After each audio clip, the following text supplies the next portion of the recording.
يا صباح الفل عليكم من أم الدنيا. النهاردة كانت زيارتي لبورسعيد علشان أسجل وأصور أكبر مكتبة عائمة في العالم موجودة في بورسعيد يا جماعة. المركب اسمها لوجوس هاب، والمركب دي بتنشر الثقافة ما بين البلدان، وآخر البلاد العربية اللي كانت موجودة فيها الإمارات وليبيا. سعر دخول المركب هو 5 جنيه. عايزة أقول لكم إن لحد دلوقتي زار المركب أكتر من 30,000 زائر من يوم وصولها اللي هو 4 يناير. آخر ميعاد للسفينة دي هتكون موجودة فيها في ميناء بورسعيد هو 23 يناير، فيا دوب تلحقوا تاخدوا بعضكم وتروحوا تزوروا السفينة فيها كتب كتير جدا، وفيها حاجات خاصة للأطفال أكتر وقصص جميلة قوي، وفيها كمان كتب عن جميع الديانات السماوية، وفيها كتب للطبخ، وفيها معاجم موجودة كتير وأطلس وغيرها من الكتب الحلوة جدا اللي هتستفادوا بيها.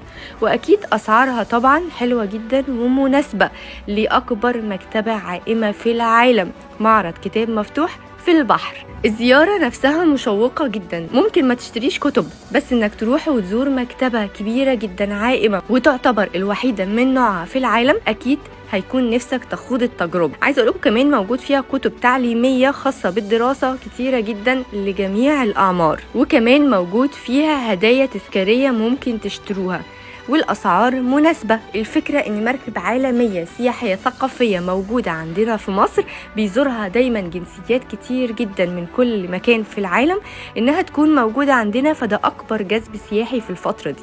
ولو انتوا كمان معاكم أطفال، موجود كيدز زون موجودة جوه المركب، تقدروا تسيبوا فيه الأطفال يلعبوا براحتهم. موجود كمان كافيه لو عايزين تشربوا كوفي أو تشربوا أي حاجة، موجود جوه المركب. بتمنى انكم تروحوا تزوروا المركب او تخوضوا التجربه وتزوروا بورسعيد، المدينه الباسله الحلوه قوي.